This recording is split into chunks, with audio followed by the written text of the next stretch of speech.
She who was forgotten, the cursed Women's Day. It is said that every year on March 8th something awakens, something that should have been forgotten. They called her Ada Noctis, the woman erased from history, the one who never should have existed. Her story was never written, her face never painted, her grave never marked. And yet on this day she returns. But not as a ghost, not as a memory. She returns as something worse, the awakening. Tonight was Women's Day. The streets of Black Hollow were filled with laughter, the scent of candles flickering in the cold wind. Friends gathered, families toasted, but no one knew what this day really meant, except for Eleanor Monroe. She had heard the whispers since she was a child, the stories no one dared tell, the warnings buried under fake smiles and forced celebrations. They said never be alone on this night. They said never forget her name. They said if you hear a knock, do not answer. But Eleanor, she had always been a skeptic. That night, she sat in her old Victorian house, reading an obscure book, a book she should have never found. The pages smelled like damp earth, the ink too fresh for something that was centuries old. She turned a page, and that's when she saw it. A single sentence burned into the parchment like a scar. She who was forgotten will knock 3 times. Do not answer. Do not turn around. Do not speak her name. Eleanor felt her throat tighten. The air grew thick. A deep pressure settled in the room, like unseen hands pressing against her chest. And then, knock, knock, knock. The eyes in the dark. Eleanor's breath caught. The sound was not from the door. It was from the walls. Slowly she stood up. The house felt wrong, warmer than it should be, the walls breathing like living flesh. Her shadow twisted against the flickering candlelight, stretching in ways it should not have. The knock came again. But this time, it came from behind her. Her hands trembled. Her skin burned ice cold. The book lay open on the table, the words shifting, twisting, rearranging themselves into something new. She is already inside. A breath, not hers.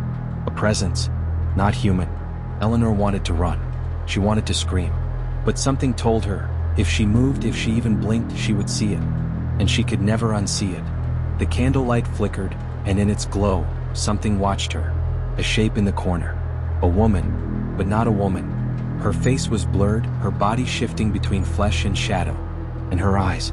There were no eyes. Only 2 gaping holes, black voids, swirling, consuming. And then, she smiled. The whisper that followed. Eleanor's legs buckled.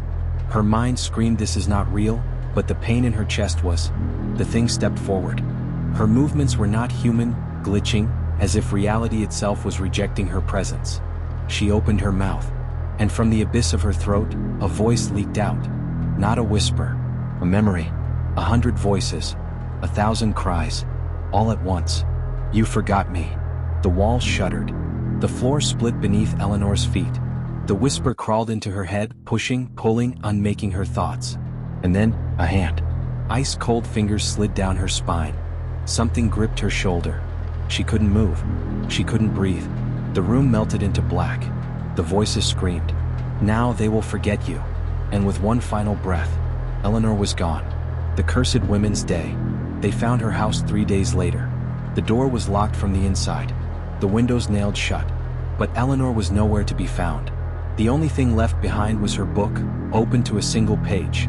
A new sentence had appeared, written in her own blood. She is not forgotten. She is waiting. From that night on, every Women's Day, someone vanishes from Black Hollow. No traces, no clues, only 3 knocks left behind.